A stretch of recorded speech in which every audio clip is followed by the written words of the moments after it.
Have you ever dreamed of a perfect future, only to see it vanish in a single moment? My name is Keanu, and people often see me as calm, grounded, almost unshakable. But what you don't know is that this peace was born from pain, the deepest loss of my life. Stay with me in this video. My story may bring tears, but it also carries hope, healing, and a lesson for you. By the way, where are you watching this story from? Drop your city or country in the comments side. Love to see how far these stories travel. In 1999, I was on top of the world. The Matrix had just been released, and almost overnight, I became a global star. People called me a rising Hollywood icon. I was filming, traveling, smiling on red carpets, shaking hands with people I barely knew. From the outside, it looked like a dream life, but behind the cameras, something even more beautiful was happening. My partner, Jennifer Syme, was pregnant with our first child. We had already chosen her name, Ava. Just saying her name filled me with joy. I cannot explain to you what it feels like to imagine fatherhood for the very first time. For me, it was overwhelming. I thought about teaching her to ride a bike, reading her bedtime stories, showing her the magic of filmmaking. Every little detail of life with her became a daydream. Jennifer and I would sit together for hours, planning. We talked about the kind of parents we wanted to be, the values we would pass down, the home we would build together. We shopped for baby clothes, painted the nursery, placed toys and books in little corners of the room. Sometimes, I would place my hand gently on Jennifer's belly and feel the tiny kicks. That moment, it was pure magic. Those kicks told me there was life, there was hope, there was purpose. For the first time in my life, I felt like I was truly needed. I grew up without a consistent father figure. Now I had a chance to give Ava what I never had: love, protection, stability. To me, becoming a father was more than just joy. It was my chance to heal old wounds. I thought the universe had finally given me peace. But I was wrong. It was the 8th month of Jennifer's pregnancy. We were almost there, just a few weeks away from holding Ava in our arms. We had been to every checkup, every ultrasound, and everything looked normal. We had built hope so strong that we thought nothing could break it. But life has a way of surprising us in the most painful ways. That day began like any other. We had breakfast, we smiled, we talked about baby names again, even though we had already decided. And then, suddenly, something was wrong. Jennifer felt something unusual, something no expecting mother ever wants to feel. We rushed to the hospital. I remember the coldness of the white walls, the hurried steps of the nurses, the way the doctor's face changed when he looked at the screen. And then came the silence. That silence is still with me. They told us Ava had no heartbeat. I can't explain that moment. It was as if the world had stopped spinning, as if the air had been sucked out of the room. There should have been a cry, a loud, beautiful cry of a newborn. Instead, there was silence, a silence so heavy it crushed both of us. Jennifer was broken. And I didn't know what to do. How do you prepare to lose someone you never even got to meet, but whom you already loved more than your own life? We went home, the nursery we had painted, the tiny clothes we had folded, the dreams we had whispered to each other at night, all of it became a cruel reminder of what we had lost. How do you tell friends and family that the joy you promised months ago has turned into grief? How do you keep going when the future you imagined has been erased in an instant. I tried to stay strong for Jennifer, but inside I was breaking. I felt guilty. I asked myself if it was my fault, if I had done something wrong, if I could have protected her, and that guilt stayed with me for months. Grief doesn't follow a schedule. It doesn't listen to logic. It doesn't soften just because the world tells you it should. In the weeks after losing Ava, Jennifer and I were two people living in the same house, but in completely different worlds. She sank deeper into sadness with each passing day. She carried the weight in her body and her heart. For her, every movement was a reminder that the baby she had nurtured was gone. For me, the pain came in flashes. I threw myself into work, hoping that keeping busy would give me relief.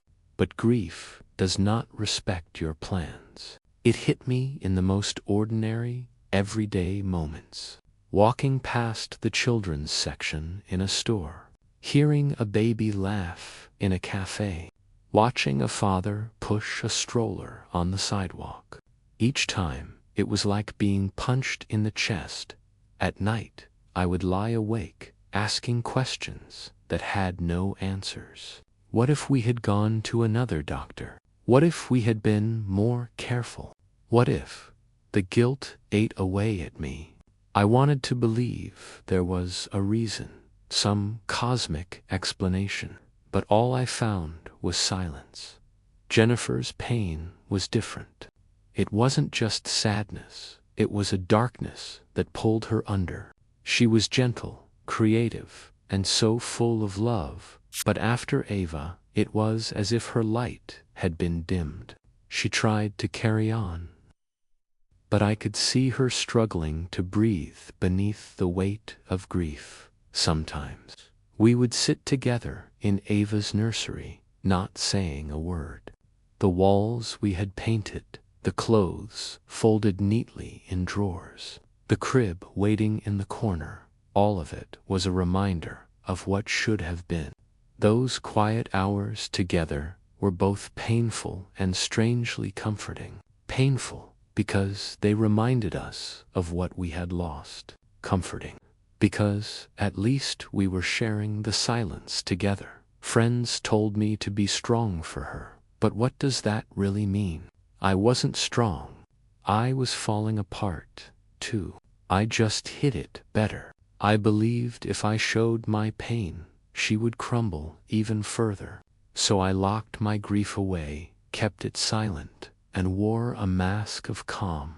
Looking back, I realized that silence was a mistake. Pain doesn't disappear just because you refuse to talk about it. It transforms into something else, something heavier. And inside, I was crumbling more and more each day. 18 months passed. 18 months of learning how to live with grief, of carrying silence as if it were a second skin. Jennifer and I were still hurting, still trying to breathe under the weight of our loss. Some days we managed to smile. Other days we could hardly get out of bed. Then came another call. It was late, and I still remember the way my hands shook as I picked up the phone. The voice on the other end was trembling. Jennifer had been in a car accident. She didn't make it. For a moment, I couldn't even process the words. My mind refused to believe them. I had already lost my daughter. How could I also lose the woman I loved, the person who had carried that grief with me? But it was true. Jennifer was gone. In that moment, my world collapsed again. If losing Ava had shattered my heart, losing Jennifer felt like the pieces were crushed into dust. I stood in the middle of a storm that had already taken everything from me, and it came back for more. The days that followed were heavy with disbelief. I walked through them as if I were a ghost. Friends came, offered their condolences, said words that were kind but empty. What words can ever be enough? I looked at the nursery again, at the crib that was never used, at the clothes that still had tags on them. Now, not only would Ava never use them, but Jennifer would never fold them away, never smile at the memories we had once imagined.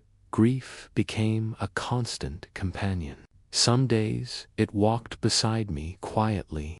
Other days it screamed in my ear, reminding me of everything I had lost. And yet, slowly, painfully, I began to see something I had never understood before. Nothing in this life is permanent. Not joy, not love, not even pain. Everything flows, everything changes, everything eventually passes. At first, that realization terrified me. How can we live in a world where nothing lasts? But then, I began to see the gift hidden inside that truth. If nothing is permanent, then every single moment we do have becomes infinitely precious. Every smile, every hug, every laugh, every connection, they matter so much more because we know they will not last forever. I learned to stop clinging, to stop fighting against change. I learned that love does not disappear when a person is gone.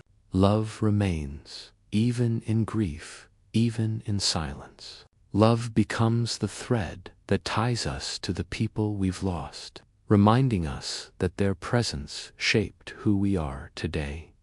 Jennifer's passing broke me, but it also gave me a truth that would guide the rest of my life. Impermanence is not the enemy. It is the reminder to live fully, to be present, to love deeply while we can. Even now, years later, there are mornings when I still think about Ava.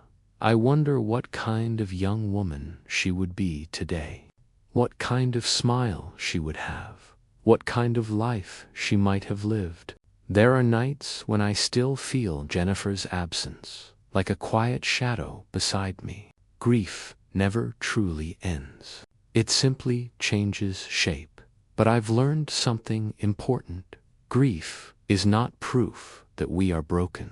It is proof that we have loved.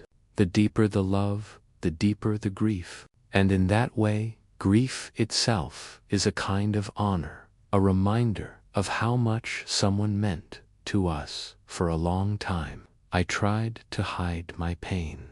I thought if I kept it locked away, maybe it would fade. But silence didn't make it vanish. Instead, it transformed into something heavier. Only when I began to accept it, to carry it as part of who I am, did I find peace. The truth is simple, though not easy. Nothing is permanent. Not joy, not sorrow, not even life itself. At first, this idea feels frightening, but it is also what makes life precious. Because we know time is limited, each moment matters more. That is the gift Ava and Jennifer left me. They taught me to see each day as sacred, to treat small joys, a smile, a laugh, a hug, as treasures. They showed me that even in the middle of pain, love does not disappear. Love continues, shaping us, guiding us, reminding us that we are never truly alone. So if you are listening to this and carrying your own grief, I want you to hear me clearly. You are not broken. You are human. The pain you feel is not weakness. It is the echo of love.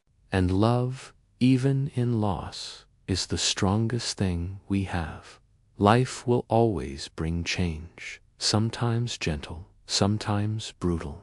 But in each change, there is also a chance to see beauty, to be present, to hold on to what really matters. That is the lesson my daughter Ava and Jennifer gave me. And that is the lesson I now carry forward every single day.